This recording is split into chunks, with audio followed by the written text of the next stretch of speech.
Welcome back to my mental health and crime channel. My name is Huda London. I'm a licensed cognitive behavior therapist and a licensed mental health counselor.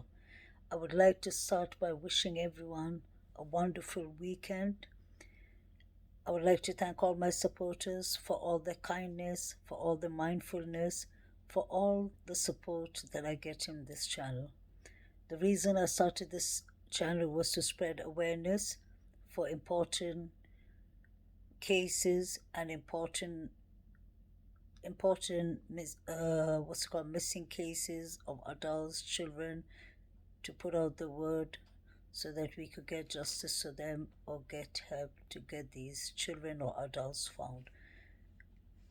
Another reason which is really important is I started this channel so that I could spread mental health awareness, because I personally believe mental health is an important issue in our society.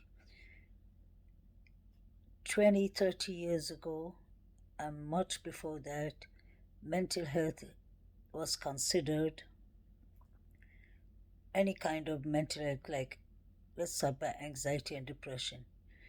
Even those issues were considered as basically the person is crazy. If anyone said that they had mental health issues, they would automatically put them in a hospital, automatically tie them up in the olden days, 100 years ago, and much longer than that. In the 80s and 90s, even, there was a lot of mental health cases, but scientifically, mental health did not get that much awareness because there were studies and research still going on about the different kind of mental illness. The branch that I work in, my specialty, although I work as a mental health counselor for couples counseling, for domestic violence, for all kind of personality disorders, for ADHD, autism, behavior issues, cognitive sides, the thoughts. I took my specialties, mostly in CBT, that's cognitive behavior therapy. Cognitive behavior therapy is known to be a very effective therapy. It is scientifically proven. The founder of CBT, cognitive behavior therapy, was Aaron Beck. Aaron Beck was born and raised in Pennsylvania. When he discovered CBT, he did his own research, and he meant that if you change your negative thoughts, the cognitive side, if you change your negative thoughts, then your feelings and emotions would get positive, and that will lead to a better behavior. And that is, I agree with them 100%. It is true. In CBT, it's a short-term therapy. We do not do therapy usually more than 8 weeks to 12 weeks. CBT is a here and now therapy. We deal with what is going on in a person's now here. It doesn't mean that we necessarily ignore the person's background, but we do touch on it. But the most important thing is we try to work with the patient here and now. Moving from CBT, it is very positive. It's a known therapy that has been really effective for many mental health illness like anxiety, depression, bipolar, borderline personalities, antisocial personality disorder, historical personality disorder, ADHD, autism, and many other things. It is even a one-to-one therapy. I've seen many clients and I've seen many people on YouTube itself talking about that they took CBT and they found it to be very effective. Like I said, I work in other mental health issues too, like domestic violence, like different kind of situations besides domestic violence. You have people who can't control their rage, people who have addictions in serious alcohol or serious drugs. We have therapy for people who are child offenders, offenders, child abuse, child rape, whatever it could be. All of those comes under CBT. And moving on, I would really like to talk about a bit about the case that has been going on for over a week. It's going to be a week tomorrow. I saw it immediately when it came out, and I put it on my channel at once, a news clip. It is the 4 students in Idaho that were killed, stabbed to death in their own house. It started with at 3:30 in the afternoon, or between 3 to 4.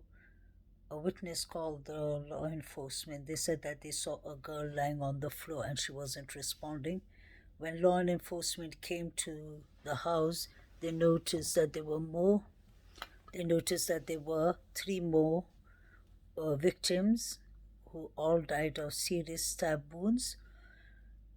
The whole college, or the whole University of Idaho, and the campus was obviously in distress. Not knowing is the worst, so the police started by saying that this was an isolated incident.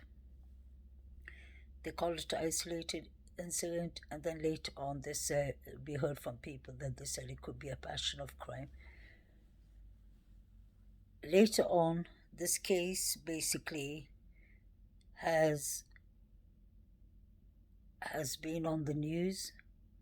It has affected the whole community of Moscow, Idaho, especially the students who go to the studies in this university or college. The 4 students that have been killed and murdered, 3 of the students were girls. They were living in that house with another 2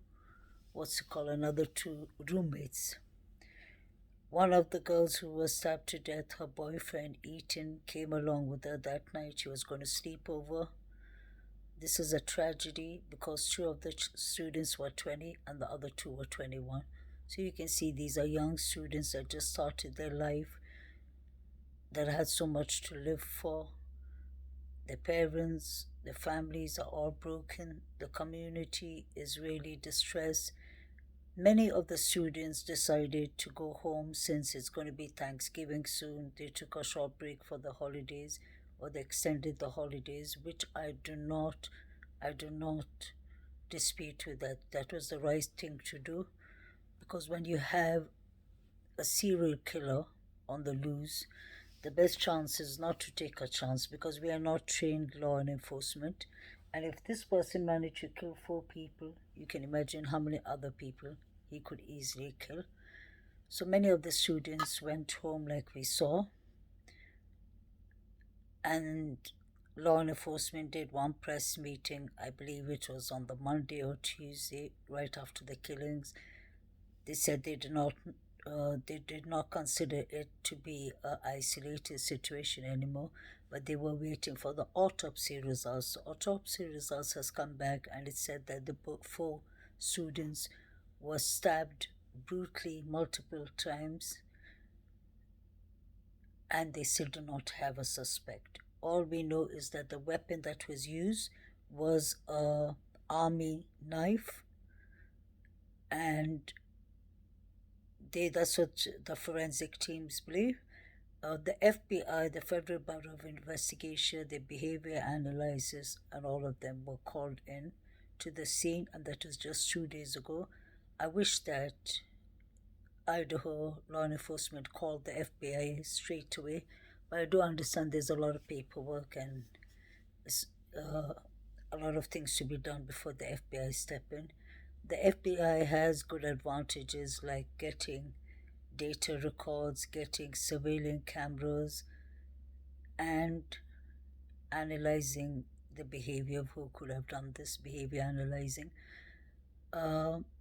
Allegedly, on the 12th of September, there was a man seen in the college who was flashing a knife at many people. Idaho campus, college or university made it. They made an alert alarm to warn all the children, all the students to look out for anyone with a knife. And now we have the incident of the four students being killed.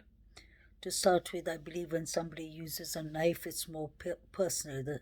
It is proven even that it is more personal. It could be more out of hate, it could be more out of revenge, it could be maybe more out of taking control of the whole situation and, yeah, just manipulating everything. Then we have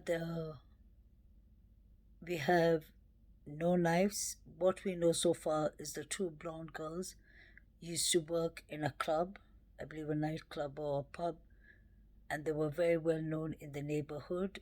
The other two students went to the girl and the boy that would be Ethan and his girlfriend.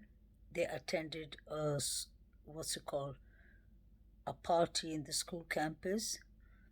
All four of them, the two girls and the girl and boy, all four of them came home at 1:45 at night. The two girls, the brown girls that we saw in the grub kitchen, where they were standing outside and waiting for their food and ordering their food, we did see a strange looking man with a black hoodie, with a white hoodie, brown jacket, and he had a black cap underneath. He was moving kind of fishy at times. We did not understand why he did not buy any food. He looked like he came with the girls at the same time, but at the same time, it doesn't look like he came with the girls either. He was just standing behind and watching them. He was even making conversation with a guy called Joe. Uh, so when the big guy basically called Joe, and when Joe was asking him questions like, "What are you doing here?" just to make conversation, he said, "I'm protecting the girls." So that is quite strange. Why would you protect someone who lives in the neighborhood and they're two girls and they know how to handle themselves? Law enforcement said that they have interviewed him and they do not believe for now, not yet of now, that he is involved in this case. We know that the girls, after they bought their food, they ordered a Uber cab, and they went home. They took their taxi home, and the killings must have happened somewhere around those timings. It was unfortunate that the report of the 911 caller's call was around between 2 to 3 o'clock in the afternoon the next day, when one of the students were found unconscious. So no weapons have been found. And now I want to come to the mental side, the perspective of the mental side. I believe that as a person, besides mental health, I believe that when something is concerning, law and enforcement shouldn't hesitate and call it a crime of passion or call it an isolated situation. They should have cleared out the whole of campus and postponed their semesters, although I know it's going to cost them millions and millions. But that would be the right thing to do because we do have a serial killer outside there. Once you kill more than one, two, three, four people, you are classified as a serial killer. Um, the police haven't come out with more reports, but the autopsy result has come, and it's proven that they were all killed by knife wounds. He stabbed them multiple times, I guess. Trigger warning. So the question now lies in, what can law enforcement do? They brought the FBI behavior analysis, which is really good because now they can make a better profile. The timelines are getting much better now, so hopefully some arrest should come soon. There's a lot of speculations and theories going on because once we do not get proper information from law enforcement, people start panicking and want to find out why things are not done. Although I'm sure behind the scene they're working very hard to find out what happened to these four young bright students. Law enforcement, like I said, have been searching for the knife around dustbins around the area. Obviously, they're not going to tell us what they found or what they did not find, but I believe if something was found and a person was arrested, that would have come on the news. So that is not still happening too. It is something out of concern that we need to worry about, because personally I believe there are many unfit people with a lot of emotionals, a lot of stress in their life going on. Maybe this is just a speculation, guys. It's for entertaining purpose only. I was wondering maybe that if somebody who knew the two blonde girls did this, because the two blonde girls used to work in a pub or in a bar. So I can imagine working in a bar and people. I remember when I was in my early 20s, I used to work in a bar, and you get all kind of stalkers and all kind of psychopaths looking at you in a weird way, or completely fascinated and fixed on you. And I really wonder if he followed the two girls with the Uber, or if they came themselves with the Uber home and he came later. I read to you all the tweet that one somebody sent saying that they saw a creepy guy outside the window. Their shades were a bit open, and when the guy saw that he was watching them, that he was watching her, he immediately turned on his flashlight, and all she could was thinking about, I wish I closed the front door, which she did, luckily. So this, it seems like there is a stalker, someone moving very fishy in the city, because we've heard on the 12th of September there's somebody flashing their knife. So to get hold of a knife like this is really a challenge itself. Although Idaho is the hunting ground and people do carry knives. Um, the last thing I wanted to come to with the mental health perspective is that I personally believe that he could definitely be he could be a killer, serial killer, which he is, and he could have been ADHD. The reason I say that, the reason I say that is, guys, just hold on 1 second.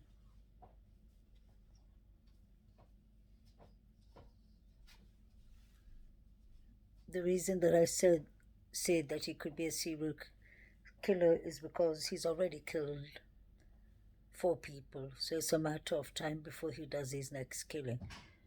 I was wondering if he's an antisocial personality disorder, because they do not have any impulsivity. They usually are involved in criminality, lying, they're very irresponsible, they show a lot of aggression, they have no remorse, they have no empathy.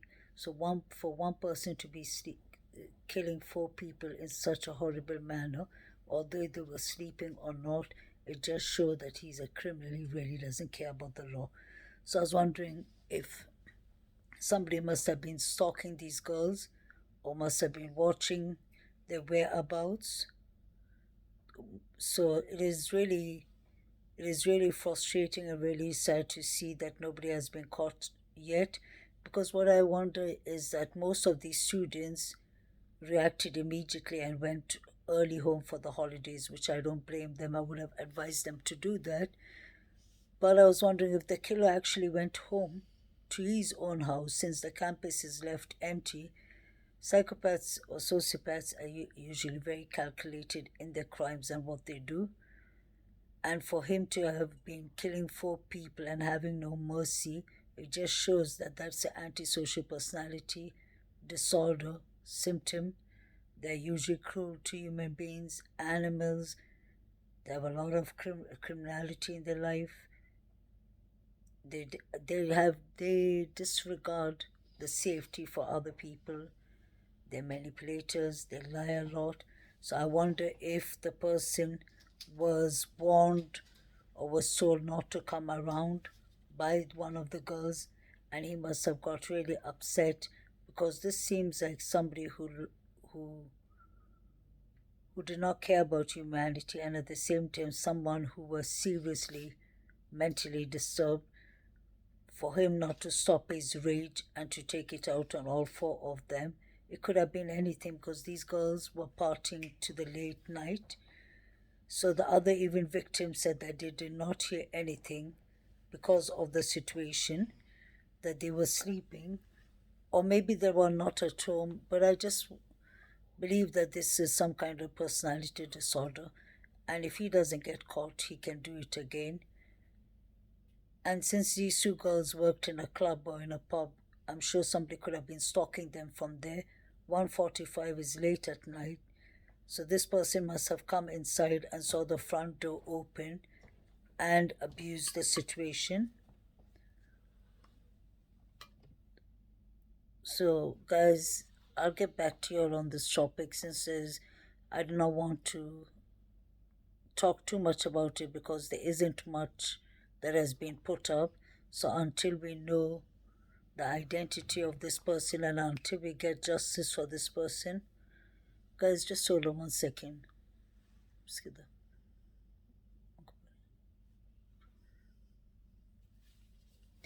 Yeah, I'm sorry. So basically, this has to be someone who has no empathy, no remorse, who has committed crimes before. They need to look at all the nearby areas who's bought an army knife like that. They need to check, because this is typical what the behavior analysis of the FBI would do. They would try, like CBT, try to find a behavior of a certain person. They need to find out, was there anyone who used to like flashing knives, playing with knives. They need to find out if there was anyone who's been disturbing the other neighbors before or who has been seen in the areas. So they're going to collect all these surveillance cameras. They're going to check on the neighbors. They will start checking even on close people in the campus, the friends of these four people, maybe the ex-girlfriends or ex-boyfriends of them, if there was any tension in their relationships, or if there was somebody who was declined from one of these girls. Because if it's a person with antisocial personality disorder, he feels like he's been humiliated in front of everyone. And if somebody went offside with him and said something to him, he could have a fit and have a rage fit. And like I said, antisocial personality disorders have no empathy and they have no remorse. So it'll be easier for them to kill again and again. So I just hope that they find the person who's responsible of killing these four innocent people. And I hope now that the FBI is involved that something is done seriously and done quickly. I can imagine the trauma, the anxiety and the depression the other students are going through. I'm sure that many of these students who knew each other because they all live in the campus. And I hope they get therapy. It was good that Idaho, this is my cat playing around, Idaho University has said that they are giving all the students counseling and securities to to take them around the campus if they feel unsafe. Because this is just, sorry guys, my cat is playing around. Because this is just, sorry, it's my cat playing around. This is just going to give them more mental health illnesses. It's going to create more tension in the society. And I'm just worried if the killer did not dismiss this all and just leave home himself. So this is really important for law enforcement to be checking each and every student, where their whereabouts was, who likes playing with knives, who had any beef with these girls or the boy. And I believe this is somewhere a stalker was eyeing them a lot. He could have been following them in the bars. Doesn't necessarily have to be a student. It could be somebody who works in the campus, like the bin man, or just say the generator of the school. It could be I hate to say one of the teachers. Anyone is most likely to do it. It could be even a stranger or a community member. But it's important to see what happened through all these ways. And allegedly, one of the girl's ex-boyfriends, she called him at least 5 times at night before this happened. That's what her sister said. So I'm just wondering who could have had so much rage, bitterness. They need to check if all the people who've had a criminal history, all the people who have showed some signs of aggression, even to teachers, even to the staff, even to the schoolmates. They need to maybe go further down to that guy who was flashing the knife on the 12th of September. There's a lot they need to look at, but I just hope that this ain't a serious serial killer, because antisocial personality disorder, sociopaths and psychopaths are very good in hiding their trace. They're very calculated. I wonder if he was wearing gloves. He made sure to do the crime in such a way that he doesn't get caught, because there are many serial killers who actually don't get caught till today. But hopefully, with all the help of the FBI and law enforcement, I hope they get a quick answer, because this is not good for the students. It's not good for the mental health. It's not good for the physical health. It's not good for the teachers either. There's too much tension there. This can be someone who's just watching and who is still in the campus pretending like nothing happened. Antisocial personality disorder people are very good actors at times. So just let's hope that they find something on the scene. Besides that, guys, I'd like to wish you well. Have a lovely weekend. Enjoy your weekend. Stay safe. Look after your mental health. Look after yourself. Take self-care. Find time to meditate or to pray or to relax. Try to avoid drama in your life, whether it's on YouTube or wherever it is. Let's pray for all these victims. We hope that they get justice, because it's so unfair that so young people in their 20 and 21 years old had to die in such a brutal manner. I believe it was a stalker for one or the two of the girls, and maybe the other two came to help when they heard the yelling or the screaming. Anything is possible. And this doesn't look right. Law enforcement dropped the ball at the start. But now that this case is going viral and getting more attention, I hope they come to the bottom of it. It could be somebody who just enjoys thrill kill, watches too many movies and decided to act upon it. It could be somebody who isn't even from the neighborhood. And if the front door was left open, that gives access to anyone to come in and out. So I'm sure they're working on the 4 students and the two what's it called? The 2 adults or the 2 other roommates, to find out all their whereabouts, But hopefully, with modern technology, everyone leaves a trace behind somehow, somewhere, somehow. So I really hope that this comes to an end. I want to give my deepest condolence to the 4 students, his family, friends, Idaho College or University. I hope that they heal to the strong moment, timing. Yeah, and it's so sad because there's such a big gap between the timelining. This could have happened somewhere between 1:45 at night when they came home to 3 o'clock in the afternoon when the police was called. But I believe it happened at night. They will check obviously if the bodies were still, how long were they cold for, the blood, if the blood was drying out. This is really sad and horrible. But anyway, guys, stay blessed. Have a lovely night. Pray for all the victims. May God bless you all. Stay blessed. Bye.